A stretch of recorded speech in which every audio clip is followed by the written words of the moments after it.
Hi, today we're going to take a look at using CircleCI to drive DeployHub's continuous deployment process. So what we're going to start with is how our little project here, which is called our uptime demo. And as you can see in here, we have our CircleCI folder, and with it we have our config.yaml. So the steps that we're going to do are going to be an approve, a move, and a deploy. Let's go ahead and take a look at some more details here from the CircleCI Orb registry. So when we talk about doing an approval, the DeployHub supports a gated approval model, and you can put this in place at any point in the pipeline that you want to. In this case, we're having an approval being needed in order to get out of the development stage of the pipeline and move up to our next stage, which is integration. So as that, we just need a couple parameters.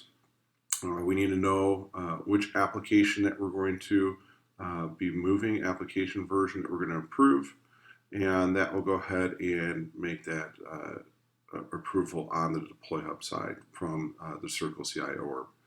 So after we do the approval, we're going to go ahead and move the job. We're going to execute the move job, and this is going to move our uptime war version from the development stage of the pipeline to the next stage of our pipeline, which is going to be integration. And you'll see here we have a couple different parameters. We have the same application version we have in the approval, but then we need to know where we're going to move it from. And the move task is going to say where we're going to move it to. So this is basically your promote demote of the application version through the pipeline tree. And finally, after we get the application version moved up to integration, we're going to go ahead and perform a deployment. In this case, we're going to take, again, the application version that we've been working with in the previous two steps. But in addition, we're going to take which environment we're going to deploy to.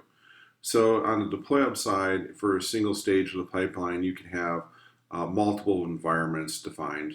You can break this down at the project team level, or based on the functionality of a server farm, that type of organization. We call it an environment. So those are going to be the steps that we're going to execute. We'll go ahead and take a look at the DeployHub side, the application that we're going to be working with today. So here's our application version, which is version 12. It includes a couple components. One's the JDK that we're going to install using Ansible Playbook. Follow that up by another component, which is version 1 of our Tomcat. And finally, our war file that we're going to be actually deploying into this configuration.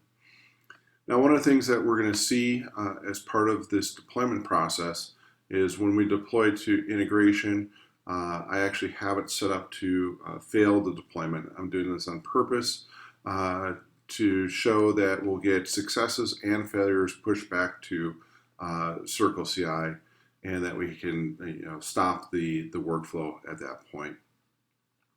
So let's go ahead and let's make a change.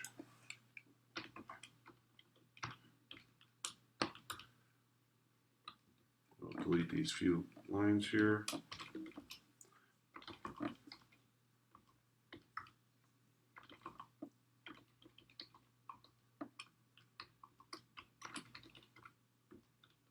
We'll move our comment in.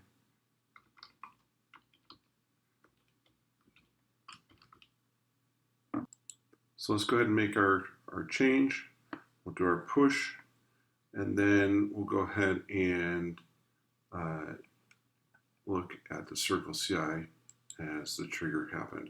So we can see here that we're working with deploying version 12.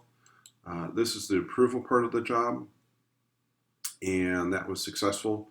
We can actually see the output here that our approval was made. And then from there, we're going to go up to the next stage, next step, which is going to be doing our move. So we did our move here. And if we look at the output, our move was successful. So we were able to move from in development into integration. And then finally, like I said, we're going to do our deployment, and this one's actually going to fail. We can see that the deployment actually started, and it went out to go off and start working with Ansible. And what ended up happening is the server that we're targeting is not running. And because of that, we return back to CircleCI, both the success and fails, and allow us to do the decision making on what to do next as part of that process for our pipeline. So if we go to DeployHub and we take a look at our applications here, we can see that version 12 is no longer there. It's been moved over to integration. And again, we have a mirror of the log over on the DeployHub side as well. So we can see our application approval, who approved it and when, our movement from development into integration, and then our deployment.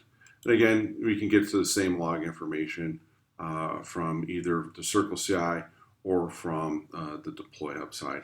So this makes it very easy to keep track of. You can go to either place and find out what's going on with the deployment process. So with that wraps up our CircleCI integration as part of the between DeployHub and our CircleCI Orb. Normally, obviously we would go ahead and build this out to go all the way across the pipeline. So depending on where you want the automation put in place, you can drive that and have a continuous deployment process be triggered from the development side. You do your build there, you deploy to development. If your testing is good, then you go out to integration, and then from there, if testing is good, we deploy again to our testing environment, like our QA environment. We go through that testing, and once that's completed, we make it out to production as part of that process. And you can see some of my past deployments I've done where I've moved all the way through the pipeline for our Tomcat Uptime War application. So this gives that complete control and automation from development all the way out through production.